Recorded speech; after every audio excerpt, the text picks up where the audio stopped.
Class 7 की exercise 2.3 का तीसरा क्वेश्चन है, निम्नलिखित भिन्नों को गुणा कीजिए। इससे पहले वाले प्रश्नों में भी हमने बार बार ऐसी भिन्नों को गुणा किया है, तो ये भी बहुत ही आसान सा प्रश्न है। जैसे इसका पहला पार्ट मैं सॉल्व करता हूँ। 2/5 गुणा 5 सही 1/4।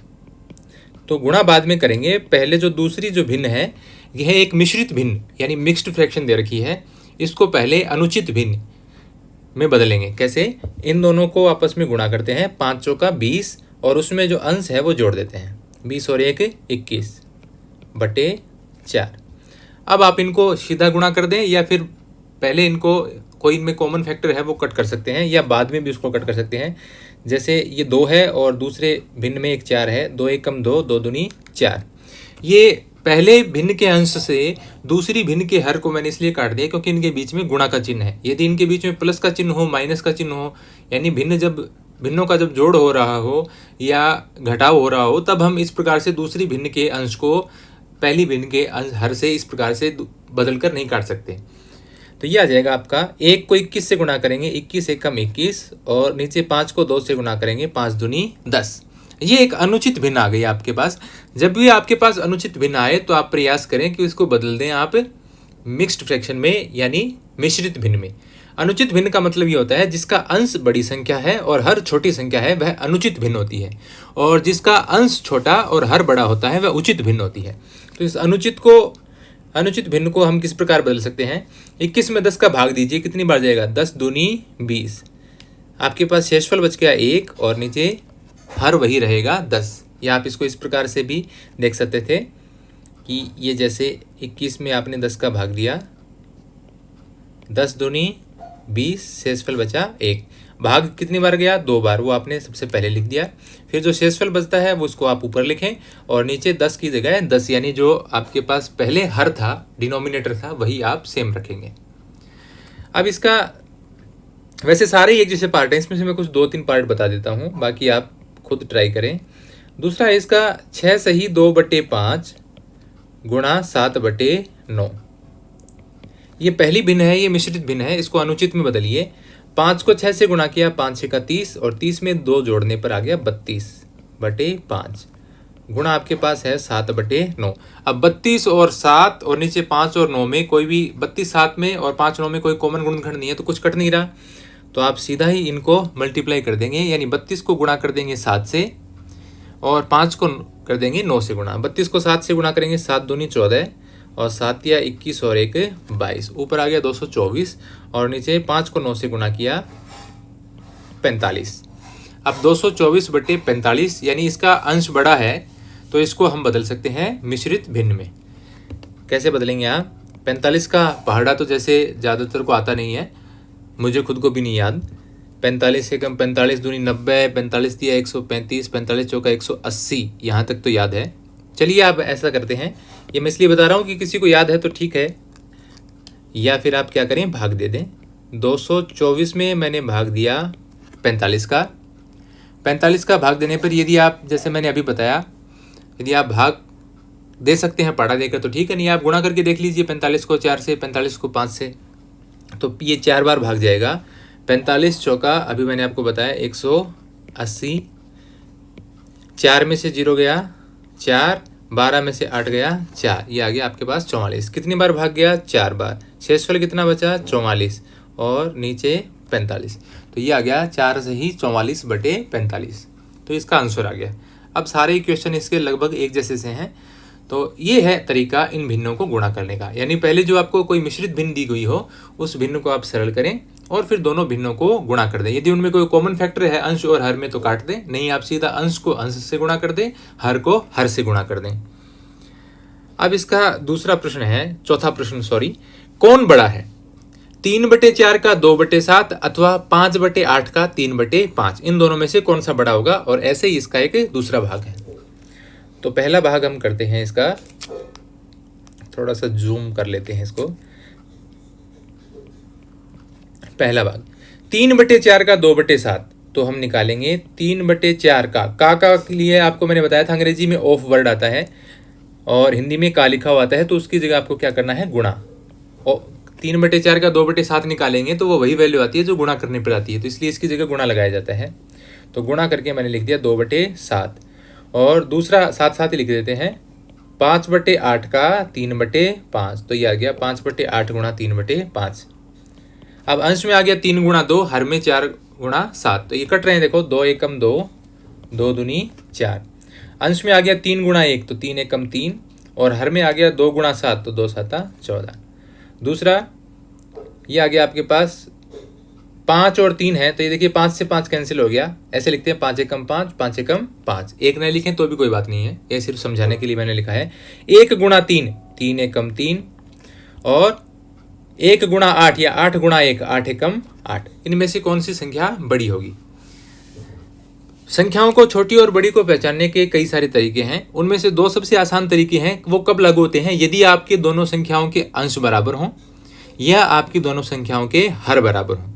यहाँ पर दोनों संख्याओं के अंश हमारे पास बराबर हैं, तो यदि अंश बराबर हों तो जिसका हर छोटा होगा वह संख्या बड़ी होगी। तो इसमें से कौन सी संख्या बड़ी होगी? 3/8। मतलब क्या है इस बात का कि जिसका हर बड़ा होगा या जिसका हर छोटा होगा, इससे हम कैसे पहचानें? देखिए, हर छोटा होगा तो भाग देने के बाद बड़ी संख्या आती है। जैसे मैं एक संख्या लेता हूँ 20, इसमें आप भाग दीजिए 10 का, और 20 में ही आप भाग दीजिए 5 का। 20 में 10 का भाग देंगे, 10 दूनी 20, 20 में 5 का भाग देंगे, 5 का 20। कौन सी संख्या बड़ी है? ये। अब देखिए आप, इन दोनों के अंश बराबर थे, और हर किसका बड़ा है?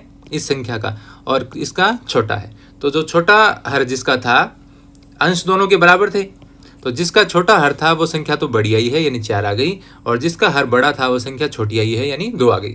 तो ये आपको ध्यान रखना है, यदि अंश बराबर हैं तो जो संख्या का हर छोटा है वह संख्या बड़ी होगी, और यदि हर बराबर हैं दोनों संख्याओं के तो सिर्फ इसका विपरीत हो जाएगा।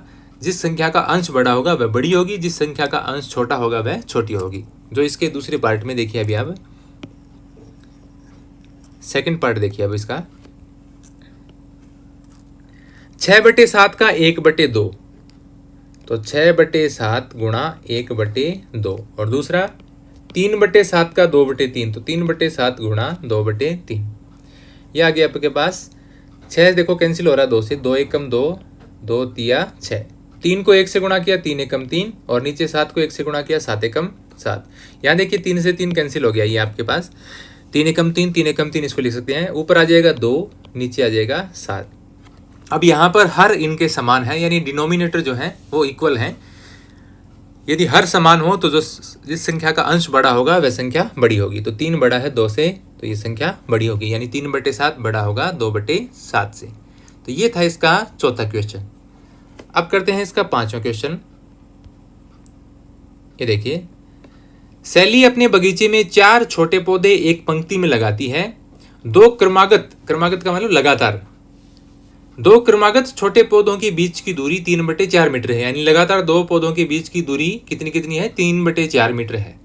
प्रथम व अंतिम पौधे के बीच की दूरी ज्ञात कीजिए। पहला और लास्ट पौधा, 4 पौधों में से पहले और चौथे पौधे के बीच में कुल दूरी कितनी है? जबकि आपको दिया गया है कि दो पौधों के बीच में दूरी क्या है? 3/4 मीटर है। तो ये बिल्कुल आसान सा है, बस थोड़ा सा समझना है इसको। जैसे मैं यहाँ पर एक लाइन खींचता हूँ, जैसे इस प्रकार से। यहाँ पर इसके मैं 4 भाग बनाता हूँ।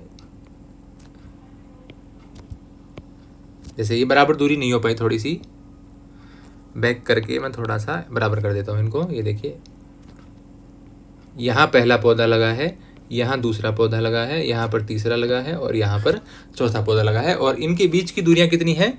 3/4 मीटर। प्रत्येक 2 पौधों के बीच की दूरी 3/4 मीटर। यहाँ भी 3/4 इन दोनों के बीच की, और इन दोनों के बीच की दूरी भी 3/4 मीटर है। तो आपको ये बताना है कि ये जो पहला पौधा है और ये जो आपकी आखिरी आपका चौथा पौधा है, इन पहले और चौथे पौधे के बीच की दूरी कितनी है।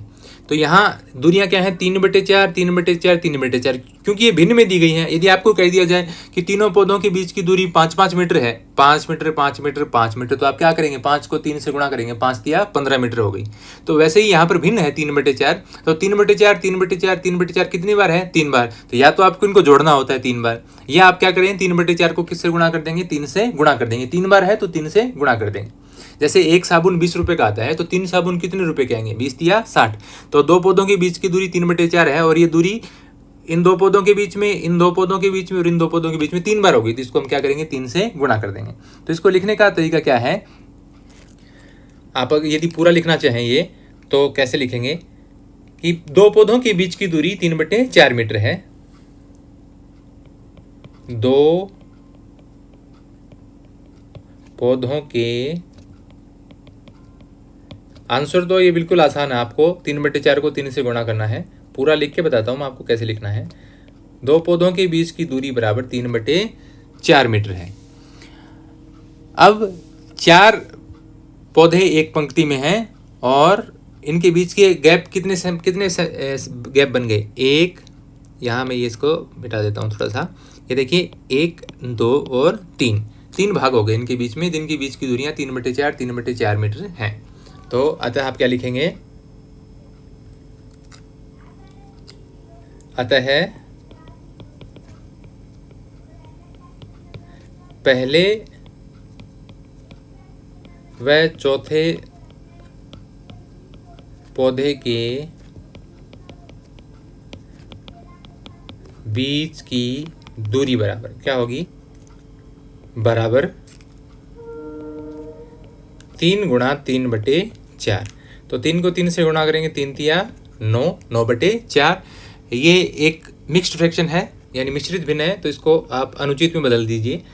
4 दूनी 8, शेषफल बच गया 1 और नीचे 4। आप भाग देकर देख सकते हैं ऐसे, 9 में 4 का भाग देकर। ये मैं कई बार बता चुका हूँ, तो आप अब खुद भी कर सकते हैं कि कैसे अनुचित भिन्न को मिश्रित भिन्न में या मिश्रित भिन्न को अनुचित भिन्न में बदला जाता है।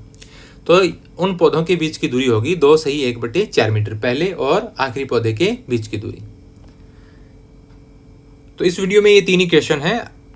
आगे के जो 3 क्वेश्चन हैं वो अगले वीडियो में आप देख सकते हैं। यदि आपके लिए वीडियो हेल्पफुल है तो आप वीडियो को लाइक जरूर कीजिए और कमेंट करके बताइए कि आपको कैसा लगा। यदि आप चैनल पर नए हैं तो चैनल को सब्सक्राइब जरूर कीजिए और नोटिफिकेशन के लिए बेल आइकन को प्रेस कीजिए।